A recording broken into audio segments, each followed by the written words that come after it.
भाग्य बोलतो मराठी, लाभले आकाश भाग्य बोलतो मराठी, जाहलो खरेच धन्य ऐकतो मराठी, जाहलो खरेच धन्य ऐकतो मराठी, धर्मपंथ जात एक जाणतो मराठी, धर्मपंथ जात एक जाणतो मराठी, ए बघ्या जगात माय बोलतो मराठी, बोलतो मराठी.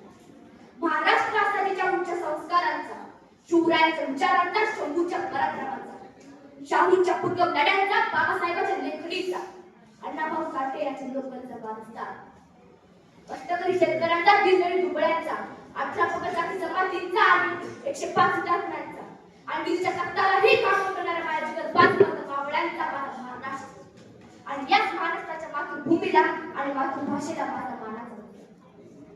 नमस्कार, मी कार्तिक महादेव मुंडे आज तुमच्या समोर माझ्या मराठीची बोल कौतुके या विषयावर बोलणार आहे. माझ्या मराठीची बोल कौतुके पर्यावरणातही पैसा जिंके याची अक्षरे रसिके मिळविले.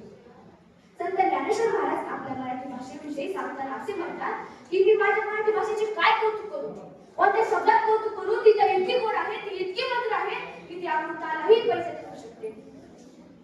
मित्रांनो, लहान मुल जेव्हा जन्माला येते तेव्हा त्याला कुठलीच भाषा माहित नसते. त्याच्या ज्या मुलातच गोष्टी होतात ना त्या त्याच्या आईसोबत असतात आणि त्याची आईची भाषा हीच त्याची मातृभाषा करते.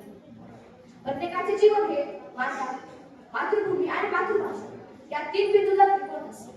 माता जी आपल्याला जन्म देते, अन्न देते, मातृभूमी जी आपल्याला राहायला आश्रय देते आणि मातृभाषा जी आपल्याला लहानपणीपासूनच संस्काराचे बालगुण पाजत असते. मित्रांनो, आज मराठी म्हणजे नेमकं काय? ज्ञानेश्वरांनी रुजवलेली भाषा म्हणजे मराठी, शिवरायांनी जपली ती संस्कृती म्हणजे मराठी. ज्ञानेश्वरांनी रुजवली ती भाषा म्हणजे मराठी, शिवरायांनी जपली ती संस्कृती म्हणजे मराठी. सरकारने वाढवलेलं वाण मराठी, आमचा अभिमान मराठी, आमचा अभिमान मराठी. मित्रांनो, आपल्याला लागलेली वैभवशाली मराठी भाषा ही इतकी प्राचीन आहे की मराठीची गंगा ही प्राकृताच्या पर्वतातून निघाली व तिला तीर्थकाचं स्वरूप ज्ञानेश्वरांनी आणलं. मित्रांनो, आज 16 वर्षाची मुलं पबजी, फ्री फायर खेळण्यामध्ये व्यस्त असतात, पण त्याच ठिकाणी संत ज्ञानेश्वरांनी आपल्या 16व्या वर्षी माझ्या मराठीची बोल कौतुके पर्यावरणातही पैसा जिंके अशी मराठी ज्ञानेश्वर दिली आणि आपली मराठी भाषा समृद्ध करण्यासाठी त्यांनी बलिदान दिले आणि त्या काळात आपण भर पडतच गेला. रामदासांचे मराठी श्लोक आणि दासबोध यांनी भक्ती मार्गाबरोबरच संस्कार शिकवून दिले. नामदेवाचे अनेक अभंग प्रसिद्ध आहेत. कुसुमाग्रज मंगेश पाडगावकर यांनी निसर्ग सौंदर्याचा अपूर्वान रसिकांना दिले. मित्रांनो, आणि दलित वाङ्मयात आलेली ही पण ओसरतच नाही. कुसुमाग्रज मंगेश पाडगावकर, वसंत बापट यांच्या कवितांनी तर वाचकांना प्रेरणा दिली. आत्या आणि गडकरीच्या नाटकांनी हास्याचा नजराणा सांगला. मित्रांनो, एक कवी फार सुंदर म्हणतो, माया मराठी तुझिया पायी तनमन धनवी वाही आले, माया मराठी तुझिया पायी तनमन धनवी वाही आले, तुझिया नामी तुझिया धामी अखंड रंगून राही आले, तुझिया नामी तुझिया धामी अखंड रंगून राही आले. माया मराठी तुझियासाठी वाट होऊन जगते मी, माया मराठी तुझियासाठी वाट होऊन जगते मी, क्षणा क्षणाला कणा कणाला अखंड रंगून राही आले, अखंड रंगून राही आले. मित्रांनो, आज आपल्याला मराठी भाषेची काय अवस्था झाली आहे हे तुम्ही बघा.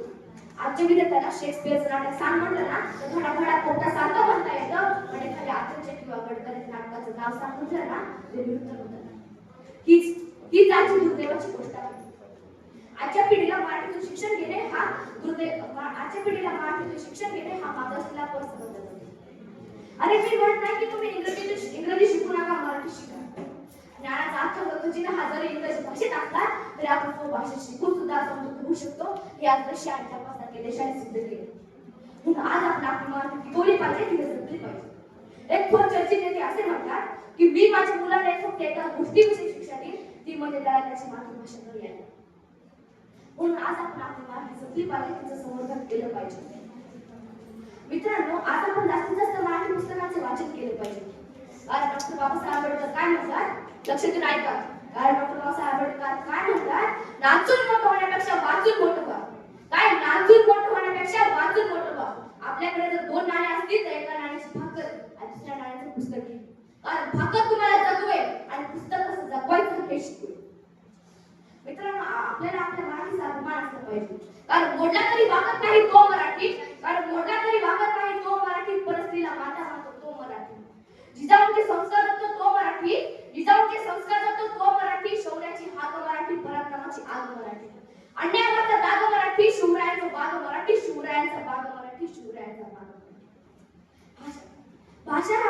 वारसा असला तो तितक्याच जबाबदारीने पुढच्या पिढीला देणे हे आपले कर्तव्य असते. व शेवटी जाता जाता माझ्या मराठीविषयी एवढेच बोलतो की आमच्या मनात रंगते मराठी, आमच्या नसात रंगते मराठी. आमच्या मनात रंगते मराठी, आमच्या नसात रंगते मराठी. आमच्या उरात स्पंदते मराठी, येथल्या नभामधून वर्षते मराठी, येथल्या नभामधून वर्षते मराठी. येथल्या पिकामधून डोलते मराठी, येथल्या नद्यामधून वाहते मराठी. येथल्या चराचरात राहते मराठी, येथल्या चराचरात राहते मराठी. जय हिंद, जय भारत, जय मराठी. धन्यवाद.